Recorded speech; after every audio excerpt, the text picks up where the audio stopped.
రైతు బజార్లలో దళారులకు చెక్ పెట్టేందుకు ప్రణాళికలు సిద్ధం చేస్తోంది రాష్ట్ర సర్కార్. డైరెక్ట్ గా రైతులే కూరగాయలు అమ్ముకునేలా స్మార్ట్ కార్డ్స్ ఇచ్చేందుకు రెడీ అవుతున్నారు అధికారులు.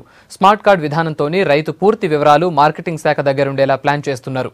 రైతు ఏ పంట ఎంత పండిస్తోంది తెలుసుకునేందుకు స్మార్ట్ కార్డ్ ఉపయోగపడుతుందంటున్నారు అధికారులు.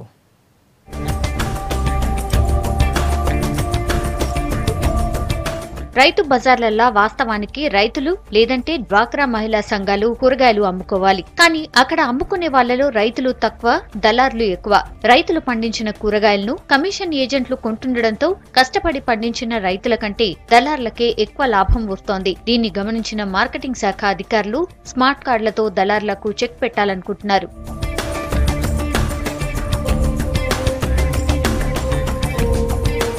రైతు బజార్లల్లా కూరగాయలు అమ్మే రైతులకు ఇప్పటిదాకా మామూలు గుర్తింపు కార్డు ఇస్తున్నారు. వీటి స్థానంలో స్మార్ట్ కార్డు ఇచ్చేందుకు రెడీ అవుతున్నారు అధికారులు. ఈ స్మార్ట్ కార్డు విధానంతో రైతు పూర్తి వివరాలు ఆన్లైన్ లో ఎక్కిస్తారు. ఏ జిల్లా రైతు ఎన్ని ఎకరాల్లో కూరగాయలు పండిస్తున్నాడు, ఆ పంట ఎంత దిగుబడి వస్తుందనేది మార్కెటింగ్ శాఖ దగ్గర పూర్తి వివరాలు ఉండే విధంగా ప్లాన్ చేస్తున్నారు. రైతు బజార్లకు వచ్చే రైతుల వివరాలు సేకరించి నగరంలో ఉన్న అన్ని రైతు బజార్లల్లా స్మార్ట్ కార్డులు ఇచ్చేందుకు రెడీ అవుతున్నారు. గత నెల నుంచి రైతుల యొక్క గుర్తింపు కార్డులని డిజిటల్ కార్డుల ద్వారా ఫోటో తీయటం జరుగుతుంది. దీని ముఖ్య ఉద్దేశం ముఖ్యంగా దళారులను వేరువేసి ఒరిజినల్ గా ఉన్న రైతులకే గుర్తింపు కార్డు ఇవ్వటం జరగటంలో ప్రాసెస్ ఇది. ఈ డిజిటల్ కార్డులో వాళ్ళ యొక్క మా దగ్గర ఉన్న డేటా వాళ్ళ ఫ్యామిలీ మెంబర్స్ అందరిది ఉంటుంది. ఎవరు వచ్చినా మేము ఐడెంటిఫై చేస్తాం. అనాథరైజ్డ్ పర్సన్స్ రాకుండా మెయిన్ ప్రొటెక్ట్ చేయడానికి ఈ సిస్టమ్ని ఇంప్లిమెంట్ చేసాం.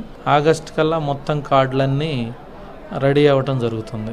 స్మార్ట్ కార్డ్ విధానంతో రైతులకు చాలా ఉపయోగాలుంటాయని చెప్తున్నారు అధికారులు. కార్డుతోని రైతులు డైరెక్ట్ గా ప్రభుత్వం నిర్ణయించిన ధరలకు కూరగాయలు అమ్ముకోవచ్చంటున్నారు. కూరగాయలు పండించడంలో కూడా అధికారులు సలహాలు ఇచ్చేందుకు స్మార్ట్ కార్డ్ ఉపయోగపడుతుందని చెప్తున్నారు. కూకట్పల్లి రైతు బజార్ల మంత్రి హరీష్ రావు చేతుల మీదుగా స్మార్ట్ కార్డులు మొదలు పెడతామంటున్నారు అధికారులు. కేవలం రైతులనే ఎంట్రీ చేయడానికని ఎంట్రన్స్ గేటు వద్దే బయోమెట్రిక్ విధానం ద్వారా ఈ డిజిటల్ కార్డుని ఇచ్చేసి లోపల రావడం చేస్తాం. ఈ సిటీలో అన్ని రైతు బజార్లలో ఇంప్లిమెంట్ జరుగుతుంది త్వరలో.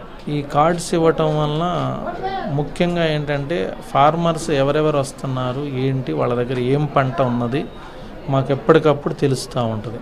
ఇప్పటికే రైతు బజార్ల వారీగా వివరాలు సేకరిస్తున్నారు అధికారులు. వీలైనంత తొందరలోనే ఈ విధానం అమలు చేసేందుకు రెడీ అవుతున్నారు.